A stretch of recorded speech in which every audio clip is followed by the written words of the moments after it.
ಮಹಿಳಾ ಕೌನ್ಸಿಲರ್ ಓರ್ವರನ್ನ ಪತಿಯೇ ಕೊಲೆ ಮಾಡಿರುವ ಆಘಾತಕಾರಿ ಘಟನೆಯೊಂದು ತಮಿಳುನಾಡಿನ ಅವಡಿ ಜಿಲ್ಲೆಯಲ್ಲಿ ನಡೆದಿದೆ.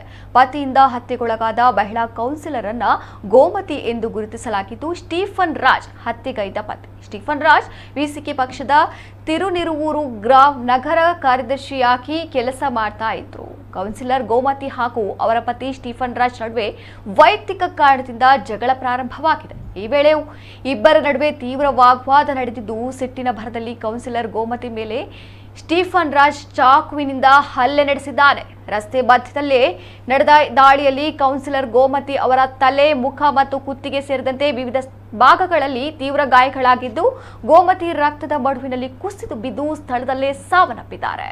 ಘಟನೆ ನಂತರ ಸ್ಟೀಫನ್ ರಾಜ್ ಹತ್ತಿರದ ತಿರುನಿರುವೂರು ಪೊಲೀಸ್ ಠಾಣೆಗೆ ಹೋಗಿ ಶರಣಾಗಿದ್ದಾನೆ ಎಂದು ವರದಿಯಾಗಿದೆ. ಸ್ಟೀಫನ್ ರಾಜ್ ಮತ್ತು ಗೋಮತಿ 10 ವರ್ಷಗಳ ಹಿಂದೆ ಪ್ರೀತಿಸಿ ವಿವಾಹವಾಗಿದ್ದರು. ಅವರಿಗೆ 4 ಗಂಡು ಮಕ್ಕಳಿದ್ದಾರೆ ಎಂದು ತಿಳಿದು ಬಂದಿದೆ.